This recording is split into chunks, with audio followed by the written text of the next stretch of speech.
मैं सरसान अहमद अॼु असां हिकु नई वीडियो सां आया आहियूं ऐं असां तव्हांखे चयोसीं त असां तव्हां रिलेटिव प्रोनाउन ते हिकिड़ो पंहिंजो वीडियो ठाहींदासीं। अॼु असां रिलेटिव प्रोनाउन ते वीडियो ठाहियूं था। नंबर रिलेटिव प्रोनाउन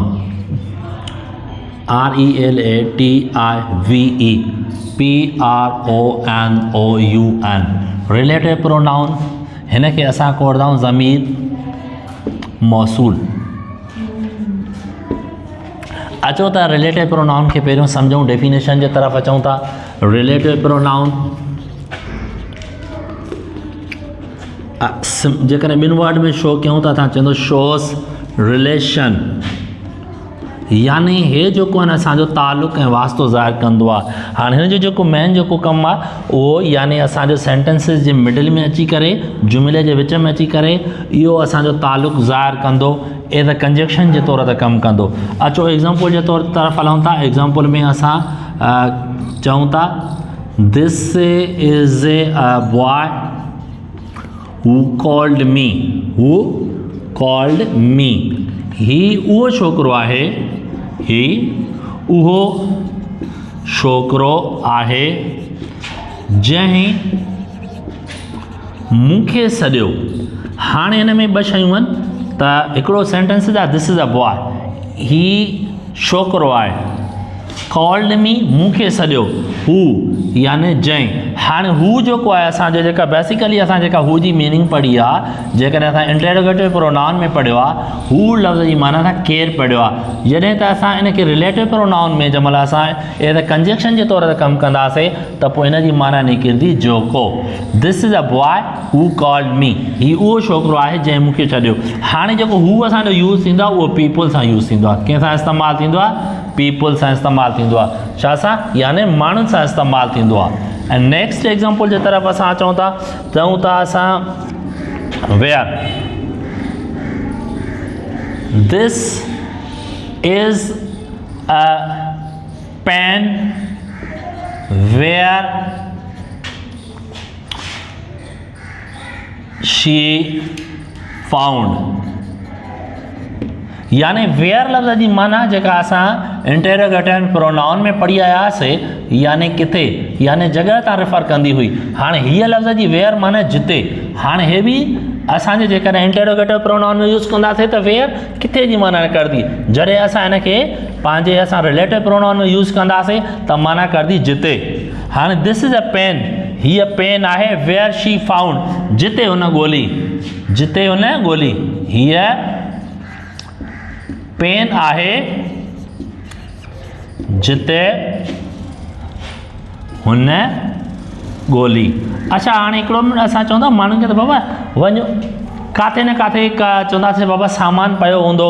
सर बाबा तव्हां ॾिठो? हा सर मां हिते बि ॾिठो, हुते बि ॾिठो, यानी जिते मां जिते बि ॾिठो न मिलियो, मां जिते बि ॾिठो न मिलियो। यानी वेयर जेको आहे असांजो इहो यूज़ थींदो आहे प्लेस लाइ। छाजे लाइ इस्तेमालु थींदो आहे? प्लेस यानी जॻह जे लाइ असां इस्तेमालु कंदा आहियूं। हाणे ॾिसो असां चऊंसि त नेक्स्ट असां खणी था विच। हाणे विच खे यूज़ कंदासीं। This is a pen which is broken, which is a broken. हीअ उहा पेन आहे, दिस इज़ अ पेन, हीअ उहा पेन आहे विच इज़ ब्रोकन, जेका टुटल आहे। हीअ उहा पेन आहे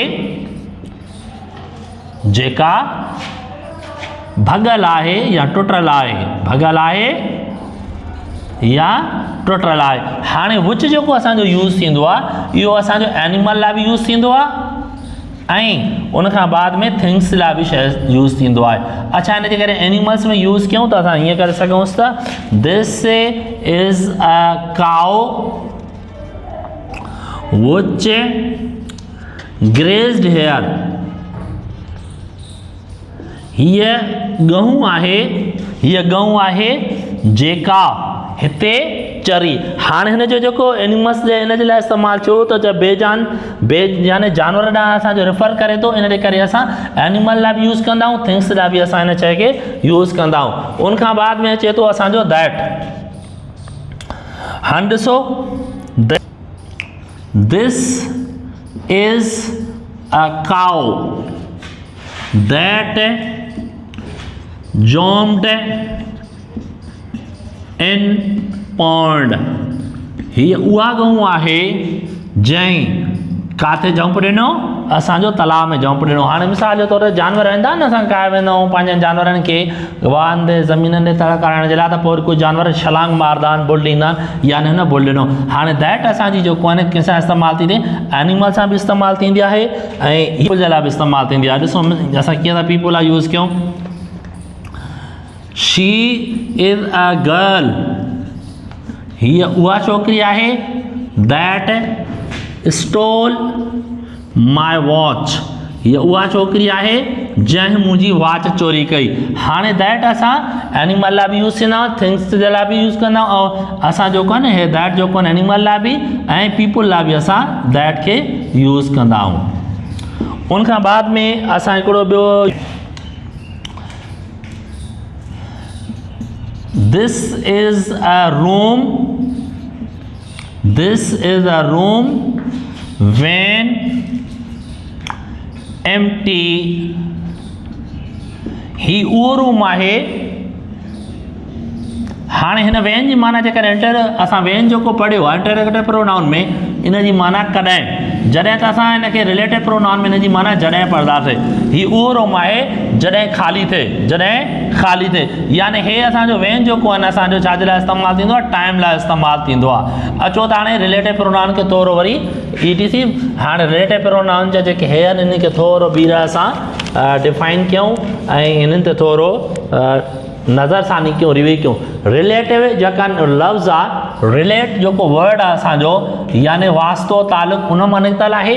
रिलेटिव प्रोनाउन यानी ज़मीर मौसूल, मौसूल उहो लफ़्ज़ जी माना उहा आहे त यानी विच में अची करे ॿिनि लफ़्ज़नि यानी ॿिनि जुमलनि खे पाण में ॻंढे ऐं उन्हनि जो तालुक ज़ाहिर करण खे असां मौसूल बि चवंदा आहियूं। हाणे असां रिलेटिव प्रोनाउन जी जेका डेफिनेशन असां पढ़ी थिए, शोज़ रिलेशन यानी वास्तो तालुक खे ज़ाहिर करे। हाणे अचो त असां वास्ते ऐं तालुक खे सम्झूं त वास्तो ऐं तालुक कीअं थो ज़ाहिर थिए। दिस इज़ अ बॉय, हीउ छोकिरो आहे, हू कॉल्ड मी, जंहिं मूंखे सॾियो। हाणे ॿ सेंटेंसिस आहिनि, हिकिड़ो आहे दिस इज़ अ बॉय ऐं ॿियो आहे कॉल्ड मी। हाणे दिस इज़ अ बॉय, हीउ छोकिरो आहे, कॉल्ड मी, मूंखे सॾियो। हाणे ॿिनि जुमलनि जे अंदरि हू असांजो रिलेशनशिप ज़ाहिर कयो। हाणे हिन में बॉय जेको आहे न असांजो, इहो असांजो नाउन आहे, नाउन आहे, ऐं हिन में जेको आहे मी जेको आहे इहो प्रोनाउन आहे, यानी नाउन जो प्रोनाउन सां रिलेशन ज़ाहिर कंदी आहे। ऐं जा ॿ नाउन हुजनि, जो नाउन सां, नाउन जो प्रोनाउन सां, प्रोनाउन जो प्रोनाउन सां असांजो रिलेशनशिप बि असांजो रिलेटिव प्रोनाउन ज़ाहिर कंदो आहे। दिस इज़ अ पेन, हीअ पेन आहे।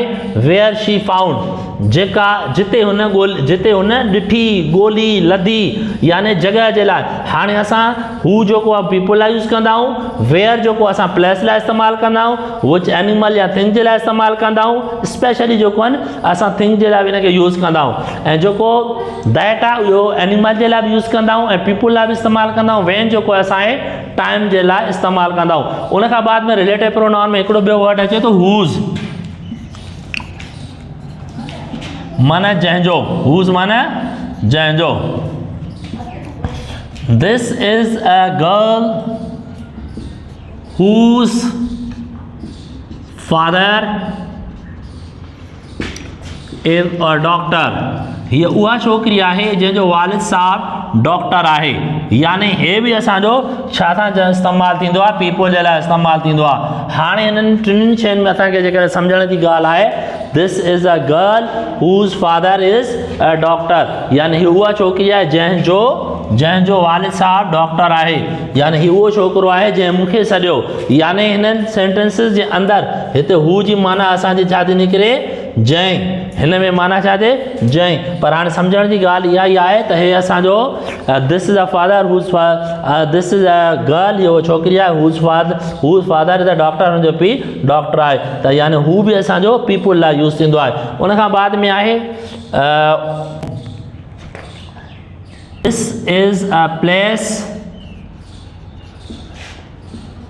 होम यू सॉ, हीअ उहा जॻह आहे जंहिंखे teacher said home whom do you want to meet? उस्ताद चयो तव्हां कंहिं सां मिलणु चाहियो था, यानी असांजा जेके वर्ड आहिनि WH वर्ड में हू आहे, हूज़ आहे, होम आहे, इहे जेके वर्ड आहिनि इहे पीपल सां बि असांजा रेफर कंदा आहिनि ऐं इन जो जेको कमु आहे उहो मिडल में अची करे रिलेटिव प्रोनाउन में असांजो रिलेशनशिप ज़ाहिर कंदा आहिनि। हाँ, हे हुयो असांजो रिलेटिव प्रोनाउन जंहिंखे असां हिकिड़ो मुख़्तसिर वीडियो करे ठाहियोसीं ऐं उमेदु आहे तव्हांखे हे वीडियो सम्झ में अची वियो हूंदो। ऐं हिन वीडियो में जेकॾहिं तव्हांखे कोई कमेंट्स आहिनि, लाइक्स आहे, लाइक बि कयो, शेयर बि कयो, ऐं हिन में तव्हांखे कोई इशू आहे, का सजेशन आहे त लाज़मी तौरु कंदा।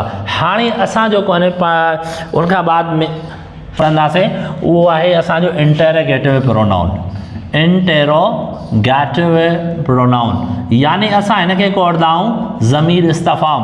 छा कोड़दा आहियूं? इंटेरोगेटिव प्रोनाउन ज़मीर इस्तफ़ाम, यानी ज़मीर उहे ज़मीर जेके असांजा सवाल पुछण जे कमु ईंदा आहिनि। वधीक सुभाणे असां हिनखे डिटेल में पढ़ंदासीं।